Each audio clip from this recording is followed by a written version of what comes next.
جان اور مال کی طاقت کو اللہ کے حکموں پر استعمال کرنا اس یقین کے ساتھ کہ میری کامیابی اسی میں ہے، یہ عبادت کہلاتی ہے۔ بندے کے ذمہ ہے کہ اپنی جان کی طاقت، اپنے مال کی طاقت اس یقین کے ساتھ کہ میری کامیابی اللہ کی بات ماننے میں ہے، اپنی جانی مالی طاقت کو اللہ کے حکموں کے تابع کرے۔ ایمان کا یہ تقاضا ہے۔ تو میں نے کہا جنت آخرت بنانے کے لیے پہلا سامان جو اللہ نے دیا ہے وہ لا الہ الا اللہ۔ یہ بڑی بڑی چیز ہے، بڑی چیز ہے اور قیمتی چیز ہے اور سب کی ضرورت کی چیز ہے۔ کیوں کہ اللہ تبارک و تعالیٰ نے مرنے کے بعد کی زندگی میں دو ہی جگہ بنائی ہے، دو ہی جگہ ہے۔ جناب رسول اللہ صلی اللہ علیہ وسلم فرماتے ہیں کہ والذی نفس محمد بیدہ ما بعد الموت دار الا الجنت او النار، کہ میں اس پروردگار کی قسم کھا کے کہتا ہوں کہ مرنے کے بعد انسان کے لیے کوئی ٹھکانہ نہیں ہے، یا جنت ہے یا دوزخ ہے، بس تیسری جگہ نہیں ہے۔ یہ جگہ تھی تیسری، گزرنے کے لیے تیسری جگہ ہے کہ یہاں سے یہ گزارا ہوگا، عبور یہ گزرنے کے لیے ہے۔ پھر گزر کر کہاں جائے گا؟ یا جنت میں جائے گا یا دوزخ میں جائے گا، تیسری کوئی جگہ نہیں ہے۔ کہ قسم کھا کے بات کہی تو جنت میں جانے کے لیے کہ لا الہ الا اللہ، ایمان دیا کہ اللہ سے تعلق پیدا کرو تاکہ اللہ کا حق ادا کرو۔ اللہ نے اپنے تعلق پیدا کرنے کے لیے نبیوں کو بھیجا ہے۔ وہ اللہ سے تعلق پیدا کرنے کے لیے اللہ کے احسانات سمجھاتے ہیں، اللہ کی نعمتیں سمجھاتے ہیں، اللہ کی قدرت سمجھاتے ہیں۔ یہ طریقہ ہے ہر زمانے کے لیے کہ اللہ سے تعلق پیدا کرنے کا ایک عام اور آسان طریقہ یہ ہے کہ اللہ کی نعمتوں کو، اللہ کے احسان کو سوچو۔ وَاذْكُرُوا نِعْمَتَ اللَّهِ عَلَيْكُمْ، کہ اللہ کے احسان کو، اللہ کی نعمتوں کو سوچو کہ کتنی نعمتیں دی ہیں اور کون مانگنے گیا تھا، کس نے سوال کیا تھا، کس نے عرضی دی تھی کہ مجھے یہ ملے یہ ملے۔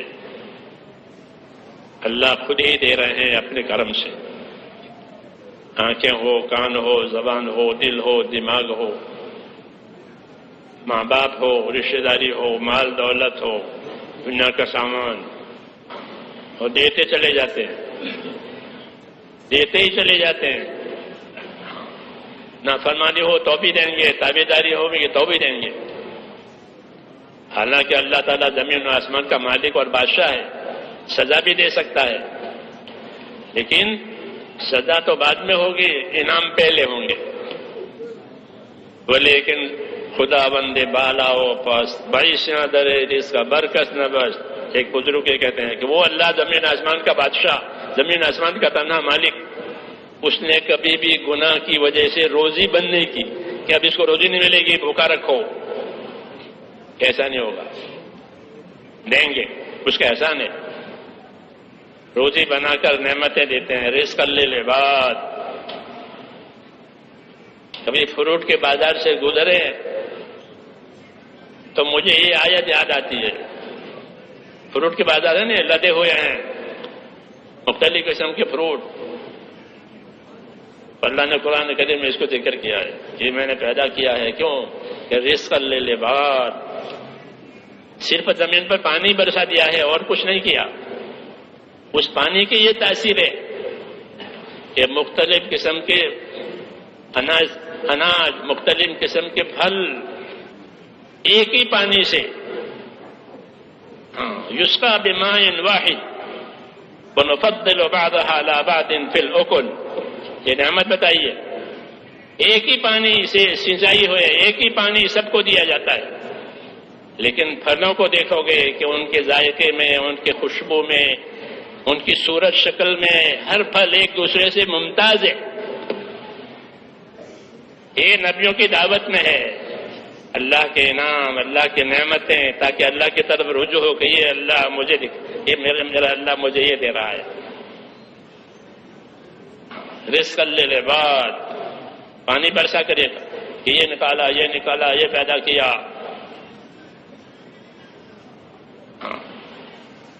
پانی نے دو کام کیے ہیں کہ روزی نکالی زمین میں سے،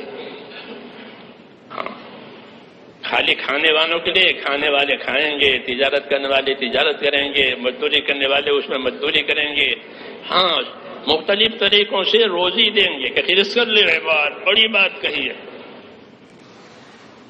کہ آم کا باغ، اس میں آم کی پیداوار ہوئی، تو یہ نہیں کہ خالی آم کے مالک کو ہی روزی ملے گی، کہ نہیں کتنے پرندے اس میں سے کھائیں گے۔ روزی کا باغ کا مالک تو ہے اس کا مالک، جس کو بیچے گا وہ روزی کمائے گا، اور جو اس کو مزدوری میں استعمال کرے گا وہ بھی روزی کمائے گا، جو عام والوں کو دکان کرایہ پر دے گا وہ بھی کمائے گا، ٹرک والا بھی کمائے گا۔ پتہ نہیں ایک آم پیدا کر کے کتنوں کی روزی کا سامان کیا ہے۔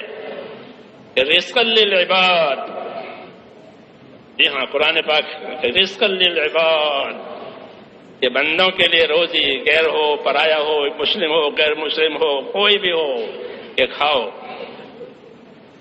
یہ اللہ کے احسان ہے، نبیوں کا طریقہ ہے کہ اللہ سے تعلق پیدا کرانے کے لیے اللہ کے احسانوں کو، اللہ کی نعمتوں کو کھول کے بتا دو۔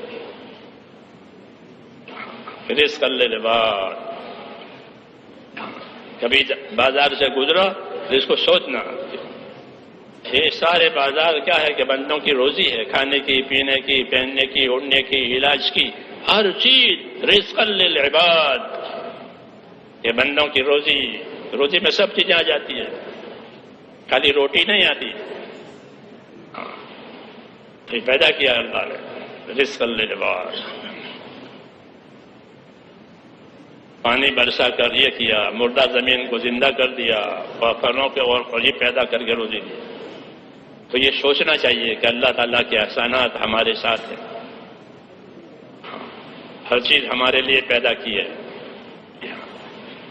ہر چیز ہمارے لیے پیدا کی ہے، اور جو چیز دی ہے وہ پاک پاک دی ہے، صاف ستھری، کوئی چیز ناپاک نہیں، کوئی چیز خبیث نہیں، پاک۔